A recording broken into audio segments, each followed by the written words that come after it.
Well, hey everyone, this input here is going to be from my camera. It's going to be a different kind of video, but it's a compilation. So if some of the shots I show you, you've seen a video before, I apologize. I tried to separate them all and have just the newer ones in there. This was a large jet engine from Florida to Dallas, Fort Worth that we did. It's the only shot that I have of it. Most places would not allow video of any kind, so I was allowed to take a photo for the agent, and a lot of times that's what we're going to be seeing. But you can see it trussed up like a Christmas turkey. Some of the next ones here, my tarps are brand new. They're looking really good.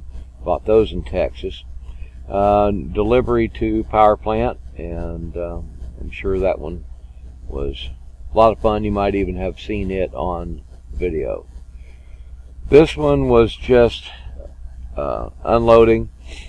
It was different tooling, going back to, it's similar to what would be GE, but it's a different company. So just the toolboxes, and pretty much anything they could fit on your trailer. And there you go. You can see what's on there. Anything and everything. Little pieces, parts you have to watch for in the back. I watch for pieces being banded down, because each and every item has to be secured. So, just looking around over here, I'll get the arrow over here and kind of see, making sure everything is kind of tied in. So, I mean, they haven't threw kitchen tables on there, work tables or whatever. They had a freezer they had to put on there. Well, that's crushable. You can pretty much dent the living rat out of the lid, but you had to be careful and be able to secure the stuff on the side over here. So I had to try and get them to put it somewhere where I could get a strap up and over and down, because over here it would sit down here and no strap would touch it. So it didn't work out too good. I'd rolled my tarp up on the top. As you can see, there's no real room here in this unloading location back at the home base for me to roll a tarp up. I had to lay it out on the deck. This one is the world's biggest shit stirrer, literally. The biggest that I've ever seen. It was going to, I guess it was probably water processing plant, a sewage treatment plant. And it was just an interesting thing to be able to get those in there, not have straps touch any of the sharp edges here, but also, trying to keep the finish. So I had to put felt under each one, and I had to watch, because this obviously is on an angle, so I had to angle my straps as well. This stuff would cut the living crap out of an aluminum deck, so each piece had to be, it had to have dunnage underneath it, as you could see. And I even did some safety strapping under the dunnage to keep it in place, just in case, anything, because an odd shape like that. And they had a pallet of material in the rear that I had to take care of. And I do believe there's a box up front. Yeah, there it is. So I'd put 3 straps on it. It wasn't that super heavy, but when I got to the customer, I slept right there at the water treatment facility, right off their fenced area. It was a great spot overnight, and it was a gated, secured area, so I didn't have to worry about anybody bothering me, and they were expecting me, and even give me a spot to park. And here on the next one is the ass end of the load, and you can kind of see the little weird pallet that it decided to put on, and I had to find places to hook, as you can see. But there was some plate steel that I just really wasn't that happy about where they put it, and there was nothing I could do. The loading place was really quite unusual, and kind of a difficulty, let's just put it that way. Once we got everything on, it was all right, but it just, they didn't listen to where I wanted anything, even though, and then they'd dump it, and then they'd leave real quick. So I put the this tarp up over it to help put down pressure on there, and I put 3 straps on, even though the weight's not there. I wanted to make sure. It did just fine. It made it, but I just really wasn't super happy with it at the time. But that way you can see the shit stirrer, the back end of it. It was really an interesting load. I'd never haul anything like that. It wasn't that heavy. I stayed in tandem for it, but it's really pretty cool. These were U.S. Air Force, I believe. I was trying to remember where this one was at. I can't remember. Might have been Dallas, Fort Worth, or what have you. But anyhow, these were different carriers that they used for engine changeouts on fighter jets. And I just thought it was the neatest contraption, but I guess it's so they can lift the engine up or get it up there, hook up the engine, then drop it down carefully, because they're millions of dollars just for these engines, which I'm going to show you here in a minute. We won't be able to look inside of the tarped bag, but you'll get to see what a multi-million-dollar Rolls-Royce engine kind of looks like. But I wasn't allowed to take pictures. I actually asked, and they declined. They said, we just don't want any of that information going out, even though you can probably find it on Google. So, a small Connex box you can see to the left, and this was so light. I just had to do the regular chaining at the tie-down spots, which are designated. Anything government is going to be designated. They'll have writing on it, and you can kind of see the writing right here when it tells you what's going on. These are really pretty cool. They just rolled them up a ramp and steered them on by hand. It was pretty cool. These guys I think you've seen before, but they were like I was trying to remember what they were, cooling units or whatever, but they had to go up to Michigan, and the tie downs, I had to get over the edge of each of the flanges, and they were heavily bolted in. That's something you always have to check, but these stands that they were on could take the direct chaining with no issue about scuffing of paint and what have you. And they made it. I had one of them, as you can see, where right in the middle I had to use some duct tape because their shrink wrap, the heat shrink wrap, didn't stay. So I had to get out there. It was flopping in the breeze about 5 feet or something. So I just got some real good duct tape and took care of that. This one was just a simple double 20-foot Connex box, military. I believe it went from Alabama to Indiana, if I'm correct, and they were really great, super fast, and of course I have the container locks, and all I had to do was undo them, walk around with my hammer, because some of them are a little stiff, so you want to carry a mallet with you, or a bar, your load bar, or whatever, and to get them undone. This one was crane loaded inside of a bay, and it was for GE, I believe, and they allowed me the photos inside, and it was a quite unusual tarp job. It wasn't super heavy. I stayed in tandem, but you had to back in off the street into the bay. It's pretty cool.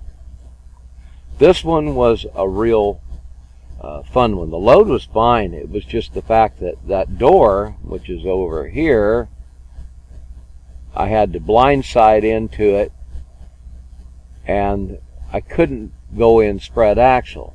That was what was so weird. There was not enough room. There was stuff over here on the right hand side that you can't see, and making the swing and spread was going to be a little bit of dirty rotten.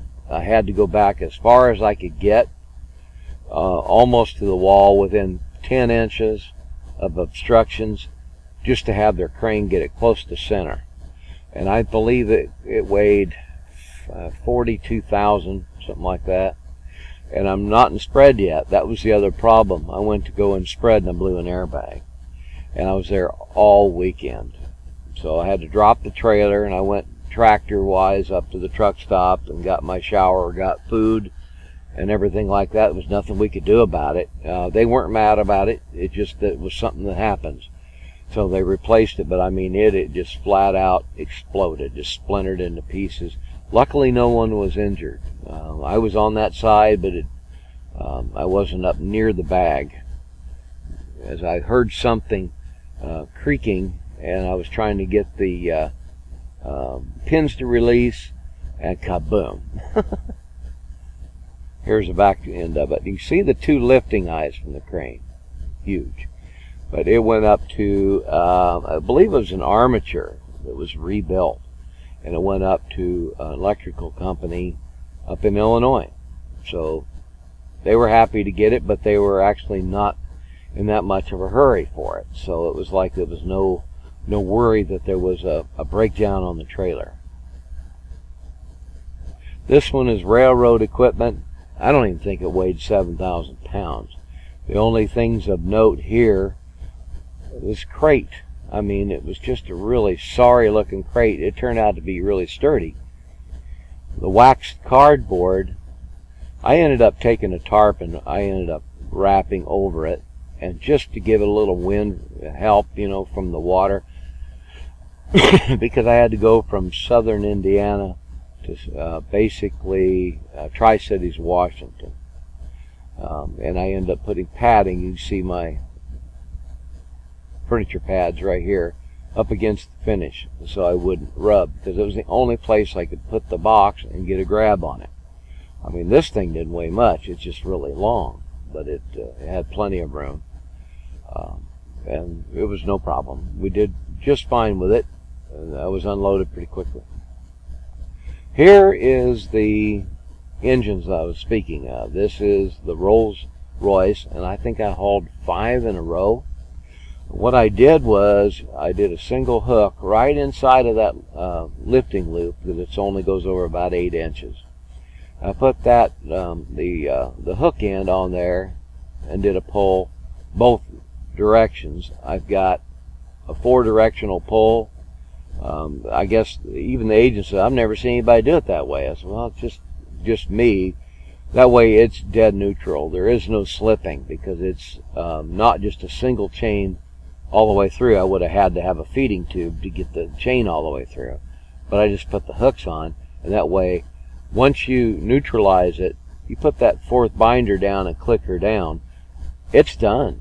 I never had a loose chain on this type of load, and I did some from Florida up to Kansas and Tennessee and Texas. I mean, I was running them all over the place.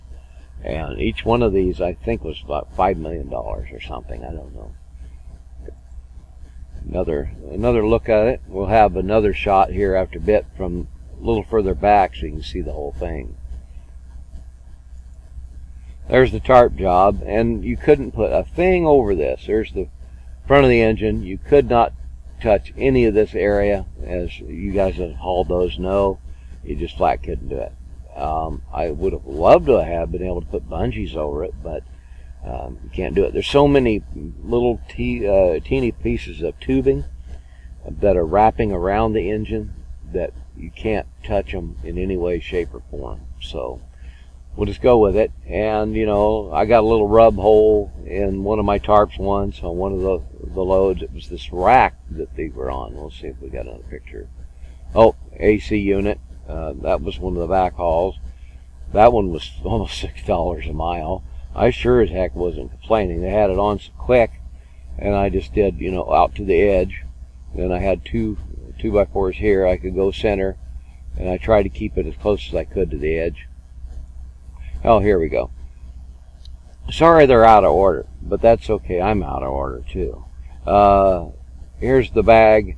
It is a zipper bag, but we're not allowed to look in there or do anything. And this is the actual repair shop in Tennessee. But these bars right here make it kind of a pain. It's a guard to keep anybody from bumping into anything and ruining the fins on the jet engine or anything else like that. But it just makes it a little more difficult because you have such a gap in between and there's a lot of room for it to flop. But all I did was take and put my chain and wrap it up and over. It never moved. I never had an issue with it. Here's another shot. This one is in Minnesota, an unload, and you can kind of see pretty much from a different angle, and that's after they'd unloaded it. I had to have photos according to the customer. They wanted to see them before and after, and also all the tie downs and the tarping. So I had to do 6 and 8 photos per engine, which is not a problem, but you can see it's U.S. Air Force. And I think the final picture here, this is my normal loads. This is why you guys haven't seen a bunch of loads from me. Anything that's new, I try to get a video of, but most, like I said, places they won't allow video. And so this is my regular load out of Montana going down to Florida or Georgia. And this is my padding. You kind of see it humped up on the edge. With these plywood boxes, they're so sharp. And actually, if you walk next to them, you get splinters in your pants. And it's 1/8 inch plywood, you know, just cheap stuff that they build their boxes out of. But this is aircraft parts, so they're super light. I don't even think this box weighed 1,000 pounds. I can move it with one hand. So, you know, and I can definitely move it with my bar. Anywhere I want to put it, I'll put it underneath and pry up, move it slightly if I want to square it up a little bit. So it just got 3 straps and then 2 straps pinning down the tarp for weather. I always made sure on these guys it's definitely weather protected. I've been known to visqueen these, but I made sure that my tarps were repaired. So that's just about it. Now some of these are ones you've seen before. And this was just different turbine parts, and I think this is the canceled load. And there is an actual video on that one. But they actually pulled it out, had me loaded, and then I had to untarp because they canceled it. I was not too happy. This one here, I believe a big air conditioner unit, and they had to have everything. And it was crated. So that one was pretty good to go. I think that's an old video, and you can probably find that one. And that's the end of the pictures. I thought maybe you might be interested to see what I was doing. And I'm sorry I haven't had a ton of videos, but it's just the lack of video capability at these customers now. I don't know if it's liability. I don't know what they're doing. But they actually have it listed on their signs as no video cameras, no photos. The only photos I have to get permission, you know, I just for the customer, and usually the agent will take and he'll have a copy and he'll forward a copy over, and that worked out really well. But at least you get to see some of the tarp jobs, some of the other things I've been doing in the past. I've been doing pretty fair. This spring was decent. I went home for a while. I've been taking more time off at home as we get older, you know, and takes a toll on you. I ran my Bahoopy off, and I went home for a couple of months, and I stayed there for, it was, you know, quite something. I did a load out of Wisconsin of military vehicles going to Fort Lewis, Washington, and just a few days after I made it through on I-94, 8 foot of snow shut the interstate down. That was in February, but I just decided it was still getting stupid out there. I decided, heck with this garbage. I had enough money to sit home for a while, so that's what I did. And I had a lot of mechanic work to do at home, repairs in the house, repairs on vehicles. So I got caught up in all my honeydew chores, or at least most of them. Our ATV was totally shot. The Polaris was totally dead in the water. Turns out it was the handlebar switch. So I bought one of those $20 ones off of Amazon, plugged it in, you know, installed it, done. Immediately, it's been running good ever since. I think Polaris didn't even have them, and they wanted $180 for just the handlebar switch. And I thought, no, I don't think so. Maybe it was 130. I don't remember, but I just wasn't going to pay that kind of money for it. You know, for a brand name, it's kind of like Harley. You know, if it's Harley Davidson part, it's going to be really spendy. So we got all that done. Had to work on the Dodge.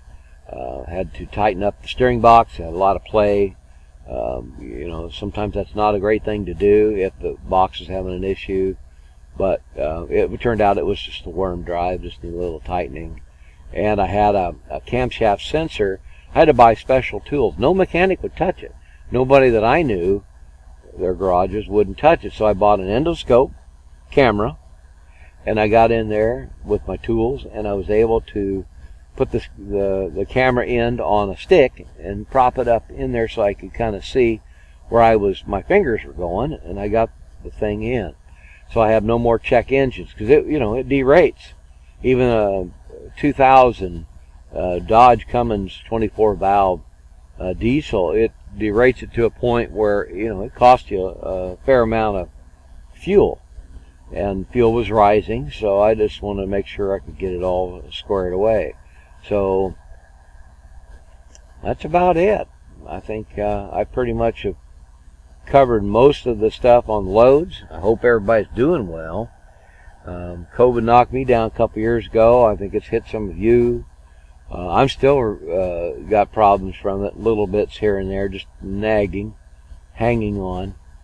I just keep plugging in there, just keep going, keep paying the bills and what have you. So one of these days, I'm getting close to my million-mile certificate. I just hope and pray that nothing stupid happens, and I'm just doing my best to take care. I'd love to have that certificate. It's taken me 14 years so far, and I'd love to have it, and that way I could, it's kind of like a feather in your cap.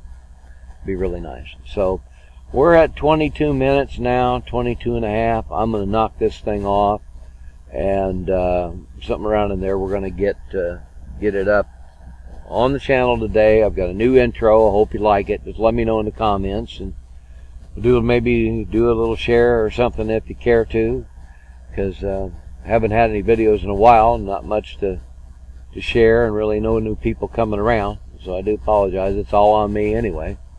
So I thank you now, and we'll see you on the road.